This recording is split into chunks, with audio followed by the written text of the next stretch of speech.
দেখুন। Good morning, আশা করি সবাই ভালো আছেন। আজকে একটা খুব সুন্দর মেনু নিয়ে এসেছি, নান পুরি। খেতে খুবই সুন্দর হয়। সকালে টিফিনেও খেতে পারেন আপনারা বানিয়ে, রাতেও খেতে পারেন। অনেক আইটেম দিয়ে খাওয়া যায়, চিকেন দিয়েও খেতে পারবেন, কোনো ভেজ আইটেম দিয়েও খাওয়া যায়, ডাল দিয়ে খাওয়া যায়। খুব সুন্দর লাগে খেতে এটা। আর এটা আজকে সম্পূর্ণ রেসিপিটা কীভাবে করছি আপনাদের সাথে শেয়ার করছি। আপনারা ভালো করে দেখে নিন, যাতে আপনারা খুব সহজে যাতে ঘরে করে খেতে পারেন। চলুন শুরু করি। নানপুরি বানাবার জন্যে কি কি ইউজ করছি আমরা, কিভাবে ময়দাটা মাখছি, এটা আপনারা দেখতে থাকুন। এখানে 400 গ্রাম টক দই আছে, 4 কিলো ময়দা মাখবো, সেই কারণে এই দইয়ের মধ্যে 200 গ্রাম চিনি দিয়ে দেওয়া হচ্ছে। এবার রিফাইন তেল দেওয়া হচ্ছে। রিফাইন তেল মোটামুটি আমরা হাফ লিটার দেবো।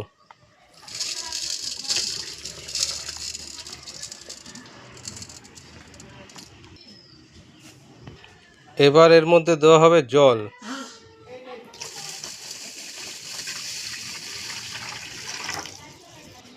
এবার এই জিনিসগুলোকে ভালো করে ফেটে নেওয়া হবে। দেখুন কিভাবে ফাটছে, মানে চিনিটা পুরো গলে যেতে হবে। তেল যেটা এখন দেখতে পাচ্ছেন, আস্তে আস্তে তেলটা দেখতে পাবেন না।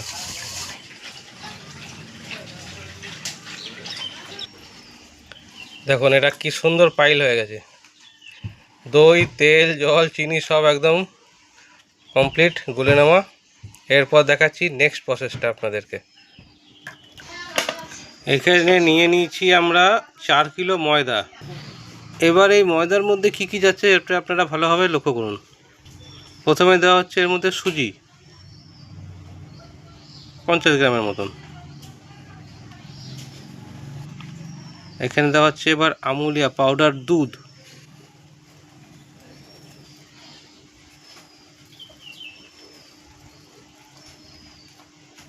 এটা ছিল 100 গ্রাম। এবার দেখুন এর মধ্যে দেওয়া হচ্ছে মৌরি গুঁড়ো। এইটা দেওয়াতে কি হয়, যখন খাওয়ার সময় এত সুন্দর একটা মৌরির ফ্লেভার আসে, খুব সুন্দর লাগে খেতে তখন। পরিমাণ মতো নুন, 4 কিলো ময়দা হিসাবে আমরা নুনটা দিলাম। আপনারা যেরকম করবেন সেই হিসাবে আপনারা ইউজ করবেন নুনটা। এবার দেওয়া হচ্ছে এর মধ্যে বেকিং পাউডার, এটাও হিসাব মতন দিতে হবে, খুব বেশি দেয় না এটা, খুব বেশি দিলে আবার খেতে ভালো লাগবে না, হিসাবে দিতে হবে। এবার হচ্ছে খাবার সোডা, এটাও হিসাবে দেবেন আপনারা সব সময়।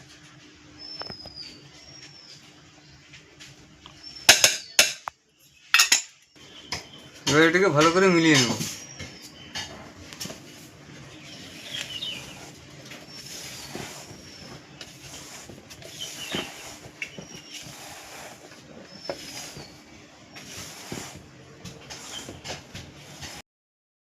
অনেকে আছে এই আইটেমটার মধ্যে আবার ডিম ইউজ করে, আমরা করি না, দরকার পড়ে না। ডিম ছাড়া এটা খেতে আরও বেশি ভালো লাগে। এবার যেটা গুলে রাখা হয়েছিল দই, তেল, চিনি, ওটা দিয়ে এখন এই ময়দাটাকে মাখা হবে।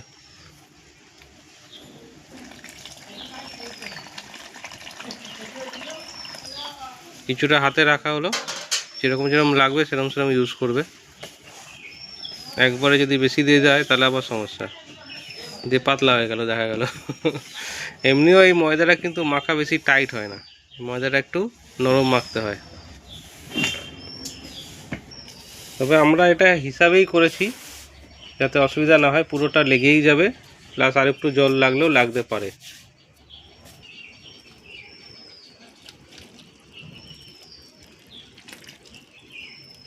পুরোটাই দিয়ে দেওয়া হলো, হয়তো সামান্য জল লাগলেও লাগতে পারে। এরপর ওটাও পাপ্পু রেডি করছে একটু। আজকে আমাদের ঘর একদম ফাঁকা ফাঁকা, কারণ আমি, মা আর পাপ্পুই আছি। দাদা, বৌদি, ভাইপো, ভাইজি সব মেজো ভাইয়ের বাড়ি কলকাতা গেছে। কী কী রান্না করলে? রান্না করেছি শাক, কলমি শাক ভাজা, পটল ভাজা, তারপরে লাউ দিয়ে একটু মাছের মাথা দিয়ে করলাম, তারপর ওল দিয়ে, রুই মাছ দিয়ে ওটা একটু করলাম, ঝোল করলাম, গরম ভাত আর কি। ঘরে যা যা মা রান্না করেছে ভিডিও করতে পারিনি, কারণ আমি সকাল থেকে একটু ব্যস্ত ছিলাম, ওই কারণে ভিডিওটা করা হয়নি।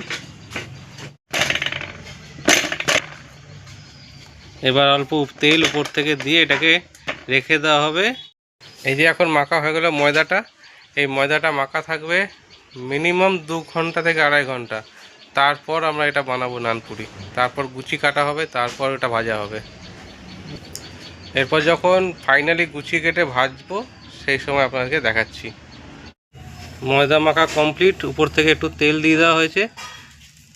এবার উপরে প্লাস্টিক দিয়ে ঢাকা দেওয়া হবে। প্লাস্টিকটা কোনো ব্যাপার না, এই যেমন আপনার ময়দা এসছে যে প্লাস্টিকটা, ওটাকে কেটে নিয়েছি, কেটে এখন উপর থেকে এটা ঢাকা দিয়ে দেওয়া হলো। এই এখন এটা 2 থেকে 2.5 ঘন্টা এখানে এভাবেই রয়ে যাবে। এবার ময়দার আমরা গুচিগুলো রেডি করে নেব। টেবিলটায় দেখুন ময়দা ছড়িয়ে, টেবিলটাকে পরিষ্কার করে ময়দা ছড়িয়ে রেডি করে নিয়েছি। এবার গুচি কাটবে। দেখুন গুচি কাটা শুরু হয়ে গেছে আমাদের। এই সাইজের লেচিগুলো হবে। এরপর এটা আস্তে আস্তে আস্তে আস্তে একটু করে ফুলবে। অলরেডি ময়দা যেটা মেখেছি কিছুটা ফুলেছে, এবার এই গুচিগুলো আস্তে আস্তে একটু করে বড় হবে।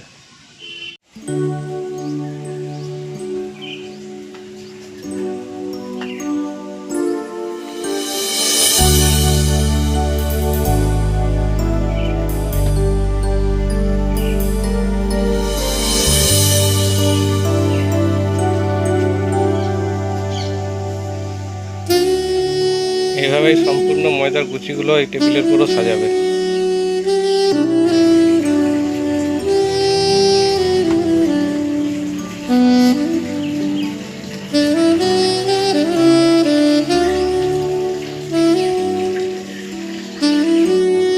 আমাদের টোটাল গুচিটা করা কমপ্লিট হয়ে গেছে।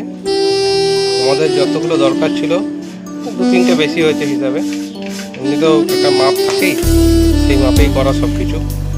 মা এদিকে নাতনির সাথে গল্প করছে ভিডিও কলে, খাচ্ছে একটু। আর এখানে এখন নানপুরি ভাজা চালু হচ্ছে। তেল গরম হয়ে গেছে।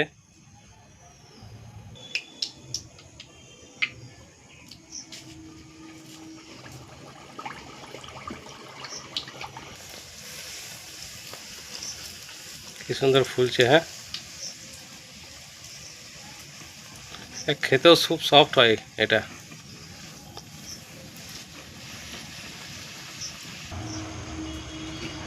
ছোলা বাটার আইটেমটা এরকমই হয় তো। হ্যাঁ, ছোলা বাটার এই টাইপেরই হয়। এই হচ্ছে আমাদের নানপুরি।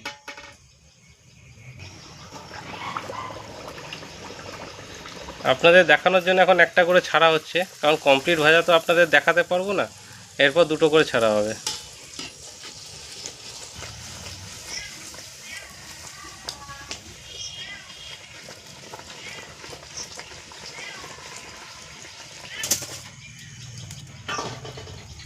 কি সুন্দর নান ভাজা হয়েছে, ছেলে করেছে, দেখুন কি সুন্দর করেছে। দেখুন ছিলে কি সুন্দর, এই দেখুন ছিঁড়ে যাচ্ছে। আমি একটু মুখে দিলাম, দারুণ খেতে। এতে যে মৌরি দিয়েছে না, মৌরির গন্ধটা খুব সুন্দর বেরোচ্ছে, খেতে খুব টেস্ট হয়েছে। নানপুরি তো যেখানে যাবার সেখানে চলে গেছে, কারণ পরিমাণ দেখে আপনারা বুঝতেই পেরেছেন যে এত নানপুরি তো আমাদের ঘরের জন্য না। যার কারণ আমার ব্যবসা ক্যাটারিং ব্যবসা, ছোট কাজগুলো আমাদের ঘর থেকেই মাল সাপ্লাই দিই আমরা। তো আমাদের এই রেসিপি যদি আপনাদের কাছে ভালো লেগে থাকে অবশ্যই লাইক কমেন্ট শেয়ার করবেন, আর এভাবেই পাশে থাকবেন। ভালো থাকবেন, সুস্থ থাকবেন। দেখা হচ্ছে নেক্সট ব্লগে।